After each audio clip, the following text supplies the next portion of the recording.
sharing with you in this video how to remove blockages when creating what you want. And so the reason why this is a very, very powerful topic is because what this topic is going to give you is the ability to actually see when that blockage is coming up, and then actually to notice when it's stopping you from becoming that thing that you want to become. You start to notice that you start to get hypnotized by your own blockages, by your own, what you believe are limitations. And so the first thing that I want to share with you in this video in terms of how to do this is to have an understanding that if you believe you are blocked, then you are. So really, if you start to create this self-fulfilling prophecy that you have a blockage to begin with, then that's the reality that you will create for yourself. So what you want to start to do is get to a point in your life where you actually don't even believe that you have any blockages at all. Because if you stop believing in the blockage as a blockage, it stops controlling you. See, that's the problem, is that it's the belief in the blockage, not actually the blockage itself. A lot of the times you can have a quote unquote blockage and then give yourself permission to take action anyway towards some goal that you have or something that you want. Just do the thing. Forget about how you feel for a moment. Forget about your mood.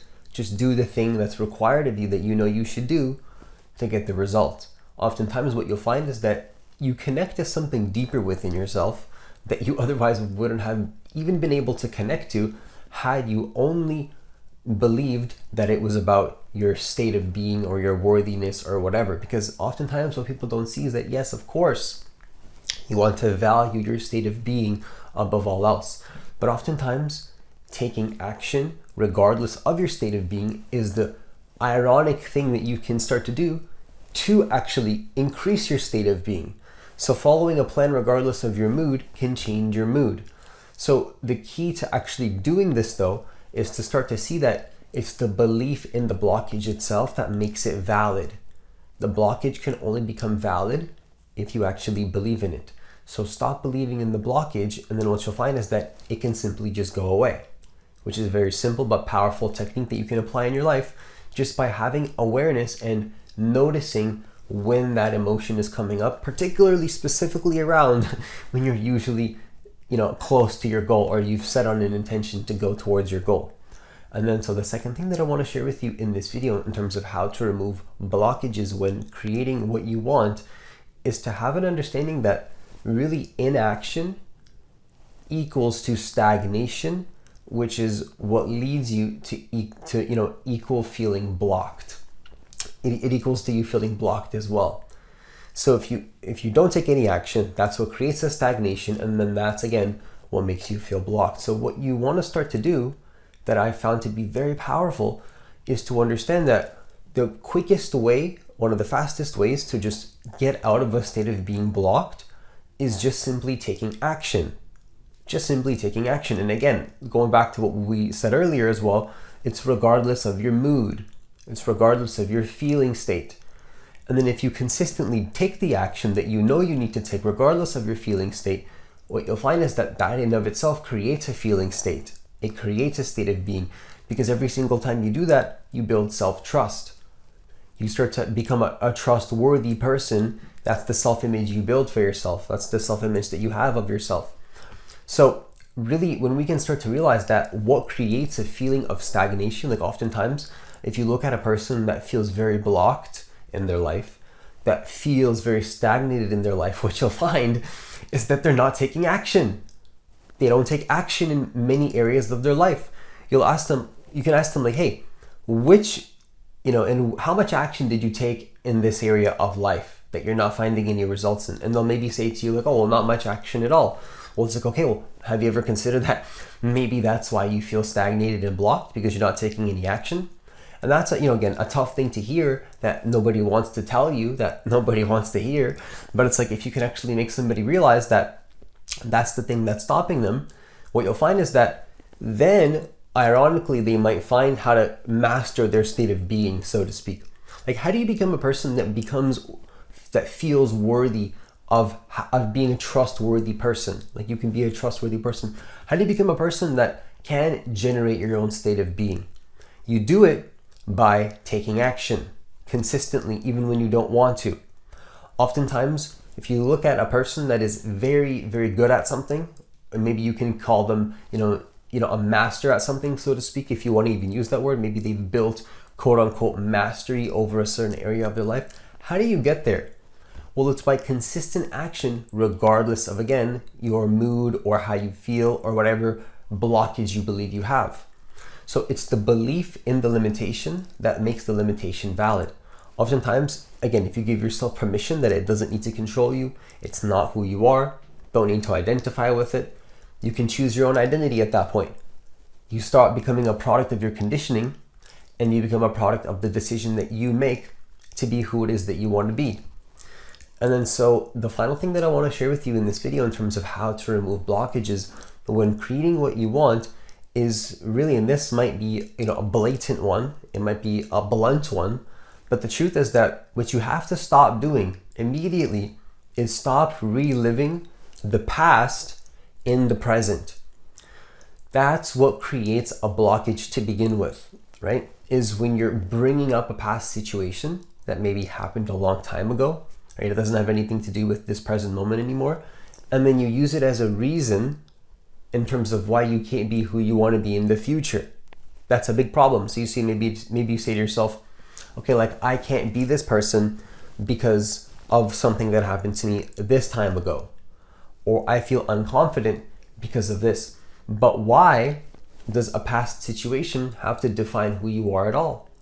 Why do we need to keep reliving the past? If you look at oftentimes many people that look like they're, so to speak, going through, lots of pain, or they're attached to lots of pain, or maybe they have some story that they're talking about, like, oh, this thing happened to me long ago, and that's why I know that, this thing in my life is never going to work out. It's like when you hear somebody talk like this, what you hear is almost like a crushed heart, a crushed dream. Something happened in their life that maybe felt traumatic, and so now they believe that they can't create who they want to be in the future. And that's a problem, because what you'll find is that 10 years later, that person is still complaining about who they can't be, but so much growth and transformation and change could have happened within that 10 years, but now it's not possible simply because there's an attachment to the past of something that happened, and now they know that it's never going to work out. And if you feel that tone around that type of communication, really that's a blockage in of itself, and it's because there's a belief in the past. Belief in the past creates a blockage in our life, so we don't need, if we can start to see what's going on in that moment. Feeling past emotions are totally valid. Let me just make that so clear. Am I saying in this present moment to resist feeling negative emotions that might come up about your past? Not necessarily. That's not what I mean by stop reliving it. What I'm saying is that if it comes up, there shouldn't be an identification with it, an attachment to it, to attach to the past emotion, or to claim it to be who you are as a reason as why you can't be who you want to be. It's okay to feel, it's okay to experience, it's okay to forgive and to fully, allow that emotion to come up. But the truth is that what's not okay is to use it as a reason for inaction, unless you really want to stay in that space. But what I want to make clear is that maybe it's just a choice for whatever reason you believe to stay in that space, but I want you to feel like it's a choice. There's no reason to be a victim around feeling these negative emotions, because if you feel that you need to feel these negative emotions to come to more peace for the sake of closure, then that's still a solution-oriented perspective. But what we don't want to do is just stay there just to stay there, just for its own negative sake. If there's a reason to bring up the negative emotions, maybe it's like you have to feel it, maybe you want to feel it, maybe you feel like there's some unresolved stress or some trauma that you want to bring up in a conversation or bring up in your own space, whatever the case might be, that's valid. But have it be solution oriented, where the end goal is peace. The end goal is to find something better, because what we don't want to do, again, is become a victim for its own sake. Become a victim just to be a victim and just to feel sad for ourselves and to have a pity story where other people feel bad for us and all this type of stuff. That's what you don't want. And that's what I mean when I say stop reliving the past in the present, is, you know, becoming a person that's just always upset, always angry at the world, always negative at the world. And the way to avoid this, I think, is just by simply not by not feeling negative emotions, because that's not the solution, but by not attaching to them, not creating an identification with them, letting them pass by, just sort of a clouds in the sky, letting your higher self move through you while you're doing the things that you're doing in your life, taking action while you're doing things, and then letting that deeper intelligence within you actually help you to make the decisions that you know you need to make to be better, to be a better person, to be a person of more awareness and, you know, more honor and respect, a person that of being more respect, that, a person that has more respect, that comes with more honor and more discipline, and comes with, you know, more a sacred energy while they're doing everything that they're doing. How do you do this? It's not something that you can fake. It's truly connecting to that deeper intelligence within you, almost letting the divine move through you while you're taking action. Let it talk through you, let it speak through you, let it be who, let it do what it needs to do through you. And that's you. That's your highest consciousness. And so what we want to start to do is realize that you don't want to separate yourself from the divine, because it's not like you don't have your own independent thinking. It's not to say that you don't get to be who it is that you want to be.